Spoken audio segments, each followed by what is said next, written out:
Joseph Kabila, quand il a dirigé ce pays, en 2001, il avait quel titre académique? Merci beaucoup. Joseph Kabila avait plusieurs diplômes. Mon Dieu. Plusieurs diplômes. Mais vous-même, vous posez que soyez calme, ne soyez pas agité. Joseph Kabila avait plusieurs diplômes en formation militaire, des académies militaires connues du monde. Et c'est pour ça que je dis que c'est une coalition hypocrite. En 2022, vous allez voir que les gens vont se tirer dessus les uns les autres dans ce pays ici, oubliant qu'ils ont fait un parcours ensemble. Oui, c'est par les dialogues que nous pouvons régler les cas. Malonda, c'est par les dialogues, pas par les tueries, pas par la confrontation, pas par des pressions populaires, pas par les tribalismes. Parce que chacun veut mettre quelqu'un de chez lui. C'est trop grave ça. 8 millions de dollars par année que Joseph Kabila touche sous forme de pension. Monsieur Joseph Kabila, moi je vais vous donner un conseil. Le Congo là ne vous appartient pas à vous seul. Ne soyez pas égoïste.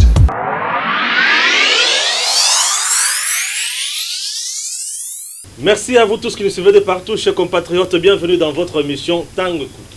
Tokutanaka poto sur la obe makambo ya mboka po ete RDC zali mboka na biso tozali na bosenga ekende obe kaka liboso miyibi nyonso o bazali kuiba mbongo ya leta batika ba o nyonso bazali kobomisa batu na masisi kuna na este batika po ete bayibi mingi batika pe population à vivre na kimia. Mokonzi mboka Félix Tshisekedi alobi ete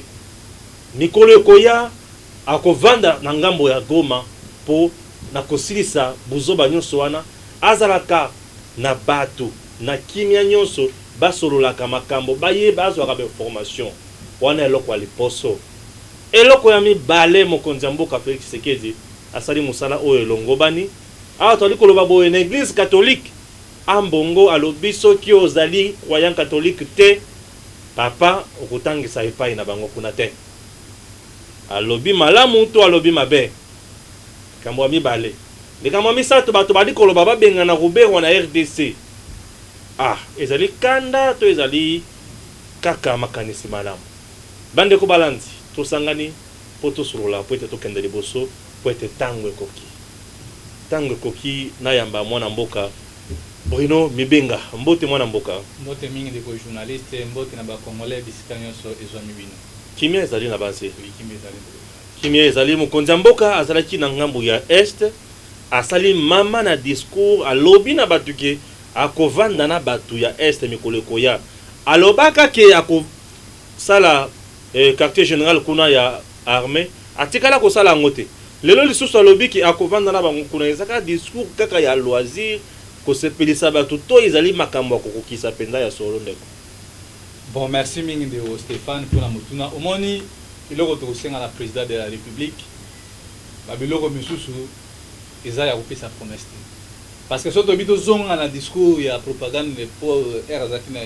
Razaki na tournée à élection a promettre la batu que non une fois qu'on soit pouvoir a préférer pour vendre na Goma.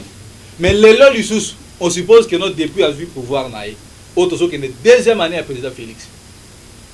Mais après ça il y promesse que non ceux qui n'ont eu pouvoir n'ana bana Goma to sanini to zonga to vendre après pour mettre fin ya bitumba eux autres ngisa ba congolais. Ti lelo oyo président za Kinshasa a. Ti lelo oyo na Goma bitumba facilité. Est-ce que président Félix ba promesse nyonso depuis a eu pouvoir ata mon côté etikana ko za réaliser. Tozu ba exemple ya liboso. Awa na Kinshasa so des moutons albaki dans 6 mois to fêter na so des moutons. Et là comme côté est-ce que lelo oyo to ba que non président Félix ce qui a vendu na Goma est-ce que bitumbe aussi là oyebi pe que ndeko Stéphane même arrivé à président na hôtel place président zaki logé obi que na quartier wana massa c'est là qui alors qu'est-ce qui prouve que non ce qui lelo azongi na Goma ndema nini insécurité si na Goma donc président Félix azam to ba promesse déjà ba congolais à 85% ba comme le ba promesse à président Félix biso awa maezate l'hôpital makoya apesaki ordre na régie des eaux tilelo a osabiso manœuvre courir comme pasi makambo so comme pasi yango to senga président Félix so ka za besoin ya ko réaliser makambo atika opesa ba promesse parce que promesse wana azopesa de plus en plus azopesa promesse et zo non réaliser azo na président toujours que non président azam to ba promesse eux za ekokisa malate yango wana to senga président de la république que ba promesse misusu au moins à revenir dans la promesse de l'émission. Ce qui va promesse on les qui réalisé, tu peux sa président confiance que non oui, Azam Tomaloba a respecté ma parole mais vu que le président a tenu ma parole n'a été dans la promesse. Qu'est-ce serait bon à pouvoir dans la Goma. Et puis tout le monde ils ont juste promesse moko ya flatterie pour nous flatter bateau. Oh ya est wana pour nous voir mité maintenant de peur que non tous anabino naza ensemble nabino. Mais isa na litombate parce que président Félix a revendre na Goma. Deko olobi président kovanda na Goma te tokota na mozindo na mayeba lolobaki na mini sommet au basalaki balobi bango nyonso bazonga obe na accord cadre ya Addis Abeba ya le 24 février 2013 balobi nini accord wana na mayematali sous région et lobi na pays mokote akota na souveraineté ya mboka mosusu pays mokote a alimenté ba groupes armés na mboka mosusu bango nyonso ba lobi batosa makambo wana okanisi ki yambaloyo Kagame Museveni na batu mosusu bakotosa yango penza kimé kozonga na est. Bon koloba keno Kagame Museveni na président ya Burundi bango nyonso wana ba président ya ba pays voisins ba ko respecter bon omoni toi ba keno ba président wana ya ba pays voisins wana pays limitrophe na biso bango baza source insécurité na mboka na biso te. Donc ba congolais bango moko ba créer ba biloko na ba troupe na bango na est wana pona ko yiba ba minerais mais ce comme que non ko landa ko kanga batu wana nde ba sala nini ba kimaka ba kira ba pays wana ko batama mais pona ko zuwa que non eloko wana esila esenga ke eloko mwa diplomatie mais diplomatie wana pona ko mettre ba troupe wana ko kanga bango ça va prendre du temps yango wana vu que président Félix quelque part za mutu alingi azala kimia na ba voisin na ye yango zomona azomema bango toujours na diplomatie que non to vanda kimia batu na batu baza ba respecter ba limite na bango une fois que non ba rebelle wana ceux qui ba kimi par exemple que non ya côté ya Angola tout exemple ba côté na Angola président tellement ba accord ezali ya respect ya nini ya Afrique centrale ya azwa ba rebelle bazong c'est bon na mboka yango zomona président Félix le quoi c'est la sagesse na ye yango lobby azo senga toujours diplomatie que non ba président wana ba respecter ba pays voisins. Donc on suppose que non, avec la diplomatie au président Félix Azo Bundana Koti à place, on suppose que non, dans les jours à venir, tout le monde a Kimia. Mais dès le départ, c'est moins difficile pour vous que non, il faut la respecter ou bien que vous allez directement résoudre la façon dont on est résolu. Mais au fur et à mesure que non, parce que la diplomatie, tous autres s'attendre na elo komoro yamalonga. Donc aujourd'hui, tout le monde me cause azali ko bien ko kindika na diplomatie. Est-ce que armée na biso et que vous êtes capable de résoudre le Cambodge insécurité dans l'Est? Bon, armée congolaise, au moins ceux qui armée ils ont résoudre commettre fait dans la rébellion, la menace à l'Est. Il faut que nous sachions que les rebelles sont dans la armée. Ah bon? Donc, l'autorité na biso wana, on va répondre de côté à sécurité, bazo soin ya moka. C'est que bango moko baza rebelle. Parce que du jamais vu armée ba généraux na biso bazawana. Est-ce que moi pas troupe na mike wana? Est-ce que armée congolaise dans l'assemblée? Tous ça combien de millions ou bien de milliers de soldats congolais au que non bato baza mo panzi wana ba ko sécurité. C'est que son moni menace na biso que ba autorité armée ou bien la police ba ko trouver solution c'est que bango moko bato mabe baza na kati armée wana.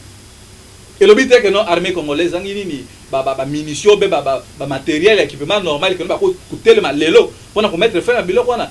Donc ce qui tozongi lokola na régime passé oyo nani chef nani général Amis Tango Fort tela que non ba pour moi na que non na kati armée ba to mitima be bazali ba soda bazo avancer ba pesi ordre bo reculer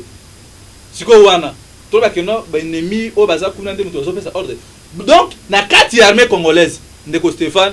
ba rebelle baza na kati armée na biso ba tout mabe baza na kati na armée oyo bazo linga te que non ben terrain na bango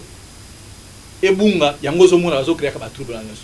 na régime passé tout monde ba tek ba munitions ba charge de combat ba ndoko misu ba soldats misu ba se retrouver na prison or ba terre makamona ba sa ba officier ba au grade même ya kati ya armée na biso yango to senga na président Félix yeta que numéro 1 ya armée azo makamona chango sérieux a répertorier ça ba recherche ayeba nani za mabe na kati ya ba autorité wana kolongola bambuma mabe kozwa batu oya sika o azo former bango atia bango na place on a pour na kotia mundelo ya suka pona ba menace wana ici na ngati ya mboka na biso. Pona kotia mondelo ya suka mobulu nyonso wana ici là. Alors souci na biso ezali ya kotala komona mboka na biso évoluer na kimia. Likambo mosusu ezali likambo ya minembwe. Na likambo minembwe emeki ko évoluer to komi na point ya que président de la République après avoir accordé plusieurs audiences na ba autorités locales ou soit ba force vive, il y a espace, il y a est du pays. À l'objet na ba député provinciaux il y a sud qui veut que à instruire ministre il y a intérieur pour à meka ko silisa likambo soit ko sursoir décision il y a installation il y a commune rurale minembwe comme ma commune yebisa biso e ko lukalisu mobulute na ba nyamulenge et ko lukalisu mobulute na bato mususu ba ko se sentir frustré. Bon omoni ndeko Stéphane soki tolobi makamba bandeko na biso ba nyamulenge toki ko bakeno eza réponse au ba pesi président de la République na ndenge nini le même président de la République anomaki ba chef ya armée ba magistrat ou anomaki bango wana premier ministre azaki na mission de service na Lubumbashi soki to se rappelle lisusu président de la République asali déplacement na Belgique côté on a sima bato FCC azara surbe wa oza ministre de la décentralisation a ko nommé bourgmestre ou administrateur du territoire na kati ya na territoire ya Banyamulenge yango wana président lobiboy ba Banyamulenge en fait baza ba congolais ndenge na discours na yemoko alobaki na est razaki na Londres baza ba congolais mais vu que procédure o basali eloko wana bakena ngo vite la besoin omoni parce que lelo oyo ce qui veut créer ba kanda na ba misusu oui c'est certes parce que bato ko bazara sur be wana yango moni une émission mo to sala na binotobi bazara sur be baza bato ba OK non ba ko kolongola bona gouvernement bazo respecter présidence té bazo respecter président de la République té du jamais vu lelo azo ba que non président de la République ayebaki makamona tininga sa déplacement est-ce que ce qui président de la République ayebaki que non bazo kende ko installer administrateur du territoire beaucoup mettre est-ce que comment est possible à cause de la ministre de l'intérieur à ce soit dossier wana baba Nyamulenge baza bandeko na biso parce que depuis bazo espace wana ça fait maintenant 35 ans moni to y ko rejeter bangote parce que de fait bazui espace wana comme si que non a force moko eza comme moko majeur to lobi ko ba que bazo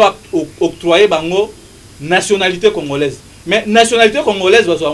na masse bongote. Omoni nationalité congolaise a mutu na mutu. Pas ce pays ko vana na mboka par exemple non ngai na lembi ko vana na Congo Kinshasa, na ke ko vana na Burundi, na ke ngai moko ko luka nationalité. Mais vu que pona bango ezaki na makambo ya massacre ya Rwanda à l'époque ba utu na batuchi nde ba ka se retrouver wana. Mais lelo oyo boy. Baba Nyamulenge toki ko ndima keno baza ba congolais pourquoi parce que na Congo toza na trois peuples toza ba nilotique tozi mopanzi bandeko na biso Vital Kamerhe toza na ba pygmée o baza na Équateur kuni pa bandeko Jean-Pierre Bemba et puis na ba bantu mais procédure ndo ba congolais bazo mona ngo za kanda azare sur bewa manière azo sala comme si alingi azwa mo mopanzi wana asala nini apesa na faveur Rwanda et comment contrôler mopanzi wana yango moni même bato ba pesa ki pouvoir na président Kagame bayaki na système ya massacre ko bomba ba congolais bazaki aux environs wana ba Fizi ba Uvira ba Banyamulenge pona nini pona bazwa ba minerai wana ekoma na faveur ya bato ba pesi nani Kagame pouvoir donc eza comme si récompense oyo Kagame asali na bato o batiaki na bukonzi donc mopanzi wana nyonso bazu yango ba minerai ba comment ko contrôler minerai wana ezokene na États-Unis na France na ba pays wana nyonso yango zomona bitumba wana ezosala mais tant que président Félix aza na pouvoir alors qui tant que ya kozala na pouvoir espace ba congolais l'opinion yango wana tozo allouer décision président de la République ya ko sursoir dossier wana parce que procédure o ba kena ngo to mona et au local butumbutu te et ko créer butumbutu te donc et là ko to 50 ba révoquer ministre ya décentralisation donc révocation na eza en cours de marche na mikolezo ya je crois to to kene na ba autorité compétente pour la rotika lettre marche au biso to banda pona ko révoquer ministre ya décentralisation yango wana zo mona ba biloko wana Rwanda lelo tant bazo ba que no Rwanda des exemples na pays Afrique centrale ba yebisa biso Rwanda tinenga zo sa ba développement na wana baza na ressources nini à part te ba pays au Ghana bazo développer mboka na bango te pona okendo bunisa ba pays misusu donc bazui conscience ya ko développer mboka na bango na oyo bango baza nango yango pe biso tozo senga na président de la République tellement que Azares Rubewa aza espion na Congo tozo senga na président de la République a révoqué ndeko Azares Rubewa parce que du jamais vu Tromona pona kokenda ko installer un bourgmestre comme si ba kokenda ko installer président na katia Lesotho ba ministre d'état ba généraux bazobina tala jeune nini ya mboka oyo. Donc Azares Rubewa a traversé ligne rouge yango tozo senga na ba congolais nyonso biska bazwami dans les prochains jours tozo sala marche non pona makambu ya Minembwe ndenge bantu bazwa no Minembwe ke na Rwanda tout ça distance ya Minembwe na Rwanda eza 1500 km donc mopanzi wana nyonso eza ya biso donc loko biso tozo senga na ba congolais ba bonga ma déjà na mikolo zuya tozo sala marche pona ko bengana na Azares Rubewa na poste wana ko bengana Zarias. Oui, ko bengana Azares Rubewa mutu bochaki to bengana mutu ba ko révoquer yes na arrêté ministériel mutu na confiance ya rais yeme ndeko Stéphane omoni ndeko rais tindenge moko avandi wana mukola ku même Azares ninga zana so ki akutena rais akobeti bambata kinga kati mambi nzolo ba wana na biso vérité parce que ba Azares wana bazana besoin te no ba mona Joseph na bana na ba sifa ba kola na miso na tindinga aonuna parce que loko ya sali wana eza provocation omoni eza impolitesse vis-à-vis ya président de la République rais a commis déjà na suka il faut pas comprendre loko wana eloko to senga na bato ya FCC o bazana pona kobinaka butu moyi nani rais aza akomi na suka na minute oyo boy biso tozo sala président de la République président Félix yende mutu aza maître na kati ya RDC donc loko la zui décision wana eza te que no promesse que no apesi promesse mais tout mona maloba ya président maloba ka parole du chef est sacrée donc parole la président de la République tout le monde est abouti na résultat normal parce que Congo et aucun nulle part Congo et ça ba congolais 135 ans après tozwani ni bosomi na biso lelo oyo to lingi to mona bosomi wana bitumba oyo ba Polo Kito ba Lumumba ba kufa to lingi to mona Congo ezala uni plus fort yango moni liste na biso eza yango wana to linga teke no Azares Rubewa aya lelo azwa mo espace wana pour apesa la bande ko na yesoki nini biso to linga biloko wana te donc Congo eza état souverain et kotika la garder toujours souveraineté nango. Merci. Voilà. Bande ko balanzi toke na thématique ya mibale oyo ya ndeko na biso Fridolin Ambongo. Alobi awa po tangisa na église catholique esengeli ozala croyant chrétien catholique pona ko éviter zizani na mbutu azali na tort to azali na raison ndeko Bruno Mebenga. Bon moni ndeko Stéphane toza na respect à tata cardinal Ambongo mingi mais état que église a un rôle moko to le bango toujours la kosangisa tango tata cardinal Ambongo azozwa likanisi ke pona kotangisa na ba école catholique il faut ça toujours croyant catholique mais c'est faux tozo renvoyer tata cardinal Ambongo atanga article 13 ya mobeko likonza mboka na biso il faut peut tata cardinal Ambongo ayeba que catholique na l'état basala convention donc yango nozo monaka école conventionnée catholique parce qu'il y a eu une convention entre l'église et l'état so na miracle nini oto na respect ya tata cardinal Ambongo parce que kapi na za croyant catholique tant que pesa likanisi wana ozo mona te que non azolu quand même que non l'état boto la même a abrogé signature na ye a quatre contrat wana na ye na catholique azoluka a poussé même ba mo basango na chômage et ko zasu chômage wa na te no ba croyant ba non croyant catholique ba kene na chômage et ko zande so no bino ba catholique biso moko l'état ozu makambo na biso oyebi ke université catholique université de Kinshasa université Inikin ba catholique mutu ba tongamo l'état azawana le sol et le sous-sol appartient à l'état tata cardinal Ambongo azana moi, on a vraiment abongi mouké. yango to senga za cardinal mbongo asangisa bato parce que lelo imaginez-vous ndeko Stéphane mutu azalaki compétent na domaine moko songo be na histoire na mathématique olongola ye po asambelaka na catholique te ozwa mutu o aza peut-être mal formé o ya kotia wana po aza chrétien catholique atangisa bana wana bon tozwi keno en général na école catholique ndenge bandi procédure ya kobengana ba professeur na ba enseignant et puis ya kokita na ba élève c'est faux donc église eloko topesa comme proposition et pas tata cardinal mbongo ata na rigueur na batu wana o bakotangisa na école catholique na école conventionnelle catholique keno ba respecter au moins rite ya église omoni soki wana là nous sommes d'accord to soutenir vision ya tata cardinal mbongo mais so ça ko bengana batu o bazaki peut-être ba miso ba compétent pour assembler la catholique non c'est faux l'état congolais eza état moko laïque oyo ko privé mutu te asa la choix na religion asa la choix na kokene ko adhérer na parti politique asa la choix ne loko oyo alingi omoni yango nde wana mabebi loko biso to omona mabe wana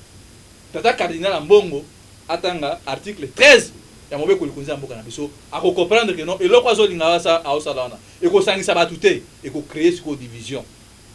omoni parce que ba para baza na besoin bana na bango baza bien formé mutu aza bien formé yo bengana ipo asame ya catholique te siko linga sani mutu nyonso aza na droit ya kosala choix na ndenge alingi yango to sengi na tata cardinal mbongo likanisi wana ozwi eza moi mabe soki okomeka kobongisa botie ba rigueur ndenge toyebi ke ba école catholique eza ba rigueur na bango ndenge réseau apesa ki keno na kati ya école catholique cours ya religieuse alaka na oui soki komi peut-être air que non babi lelo to za religion ba prof wana akobatela musana naye ako respecter mibeko oya kuti wana parce que même na ba entreprise na ba parti politique na biso bisika to zali na ba association ba règlement ezalaka d'où il suffit ya ko respecter yango soko bimi na kati ya musala oke ko sa makambo nao mais ko lo ba ke na 2021 ba ko bengana ba tuana non là vraiment tata cardinal mbongo etake mutu ya maele akozonga na sima ya décision na epona ko luka ko pelisa moto na kati ya mbokali. Voilà, vous avez compris Bruno Mibenga nandenge a peseli na mathématique na biso mibale oyo to sali na poko ya lelo. Alors et sali biso kitoko mingi et ça prouve à suffisance que yazali kolanda de près actualité na mboka na biso. Mutuna na biso ya suka ezali ya ke olobi nini na batu oyo bazoloba ke sengeli ba benga na Robert na RDC. Mutuna na biso proposition na biso pona Azara Soubero. Depuis ministre Azara Soubero azwa poste wana tilelo oyo ezu mibu ebele. Aza mutu oyo azo travail pona Congo te. Soki to pèse na pèse exemplement mukende ko Stéphane. Oyebi asia premier ministre ya France Emmanuel Valls. Azaka d'origine française te. Azaka espagnol. Metan waye a continua politique ya ba français akomi ko sala pona intérêt ya ba français lelo oyo ndeko Azara Soubero wa bien que makambo abandaki mwa mbutu na makambo ya ba recensement tisiko on suppose que azo mi la kisa déjà que non aza moko ya ba infiltré na kati ya République démocratique du Congo oyo azui poste pe ya likolo yango anozo mona siko que non comment est-ce que mutu oyo tozo kanisika za moko na biso azo sa makambo pona biso mais il y a tendance na toujours azo pesa ngo na profit moko ke no ya ba Rwandais ba biloko ndenge wana yango zo mona kanda ba Congolais place za wana soki Azara Soubero abana ko sala makambo ke no ba Congolais ba se retrouver ke no Congo po ya zo mi benga pe ke no abi asa moko ya babanya mulenge ke no na za Congolais na sala pona bande ko na ba Congolais tout ça et là ça va bien mais tant azo pesa tendance na e ko lakisa ke no je m'en fous na ba Congolais je ne suis pas Congolais yango wana ozo mona ba Congolais ba telemeli Azara Soubero biso pe na association na biso na mikolo zoya tokozala ba marche na ba sit-in pona koloba ke no Azara Soubero alongwa na nani na poste ministériel wana po azosala pona na Congo te c'est ça ba bengana na Congo te ba bengana na ine na poste wana poste ya décentralisation eza ba poste ya ba poste clé na mboka oyo ayebi pourquoi vana kana poste wana donc azam moko ya ba espion o azo espionner mboka na biso yango zo mona toujours basa ba to zo créer ba massacre ba bitumba kuna na est ba biloko ndenge wana non nous ne pouvons pas accepter ba biloko ndenge wana yango to lobi Azara Soubero pour ça la humilier akena ko déposer lettre à démission na ye avant ma bekoma yango to zo mobiliser toujours bana bana masina ba congolais bino yo sobisa bozali o bino bopesa na biso confiance na association na biso les amis de Bruno Mibenga nazo tsenga na bino to telema biso tout le rôle mutu moko pona ko tia limite pona ko tsenga na président de la république ayi ba ko révoquer ndeko Azara Sulubewa parce que manière azomema ministère wana azomema ngo non seulement pona ko sangisa ba congolais mais pona ko tia mutu na kati ya mboka. Voilà, ndeko Mibenga meka ko répondre na mutuna oyo tutuna ki awate pesa biso yano on va s'attendre na question moko boye mais on se rendre compte que tutuni question wana te meka ko pesa yano peut fixer caméra ou pesa message là on a ba banso bali ko na biso de partout. Bon message na biso tozo lancer na ba congolais bisika nyonso bozwami boye ba keno Congo e ko kabwana te bo pesa confiance na tata mokonzi ya mboka azola la te butu moi bien que ma promesse misusu ezo pesa ezo kokisa mate to pesa na temps na temps makambo nyonso ya bien koya mais loko tozo senga to lingi komona lisusu ndeko Azara Sulubewa te a assumer ba fonction ya ministre ya décentralisation na mboka na biso bino nyonso ba congolais bisika bizwami bolongola ba tendance politique na bino boya to simbana medala me pona ko bengana monguna o alingi aya lelo akabola biso o alingi aya lelo koyiba bomengo na biso koyiba etenya mabe na biso yango wana nazo senga na bino nyonso ba congolais bisika bizwami bino na Mbujimai na Katanga na Équateur na Bandundu biso nyonso to sala bloc to telema pona ko sauver mboka na biso to telema pona ko zwa image o Lumumba kufaki pona mboka o to telema pona ko sauver mboka na biso to se rappeler la phrase oyo nous peuplerons ton sol et nous assurerons ta grandeur totelema pona ko batela mabe na biso et puis to sauver grandeur ya mboka na biso yango message tozo senga na bino yango wana tozo senga na ba congolais botelema l'air grave biso nyonso to bundela mabele et puis totika ba parti politique na biso voilà un peu message oyo suka toki ko répondre na yango wana. Merci. Vous avez compris, Bandeko Balandi, que to komi na suka ya émission na biso tango ekoki, to yambaki mwana mboka Bruno Mibenga, to sololi na ye, matali obekaka RDC tango ekoki mboka na biso ekende liboso. Merci na Bakinois Balobi TV.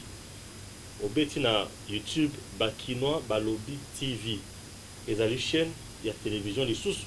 ya moko na biso. Vous s'abonnez pe kuna, vous avez malamu mingi. Et au s'abonner dans la chaîne Nabino Edem TV officiel.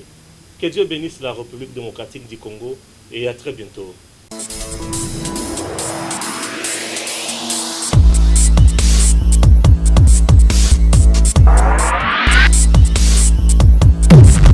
Joseph Kabila, quand il a dirigé ce pays, en 2001, il avait quel titre académique? Merci beaucoup. Joseph Kabila avait plusieurs diplômes. Mon Dieu. Plusieurs diplômes. Mais vous me posez que soyez calme, ne soyez pas agité. Joseph Kabila avait plusieurs diplômes en formation militaire, des académies militaires connues du monde. Et c'est pour ça que je dis que c'est une coalition hypocrite. Et en 2022, vous allez voir que les gens vont se tirer dessus les uns les autres dans ce pays ici, oubliant qu'ils ont fait un parcours ensemble. Oui, c'est par les dialogues que nous pouvons régler les cas. Malonda, c'est par les dialogues, pas par les tueries, pas par la confrontation, pas par des pressions populaires, pas par les tribalismes. Parce que chacun veut mettre quelqu'un de chez lui. C'est trop grave ça. 8 millions de dollars par année que Joseph Kabila touche sous forme de pension. Monsieur Joseph Kabila, moi je vais vous donner un conseil. Le Congo là ne vous appartient pas à vous seul. Ne soyez pas égoïste.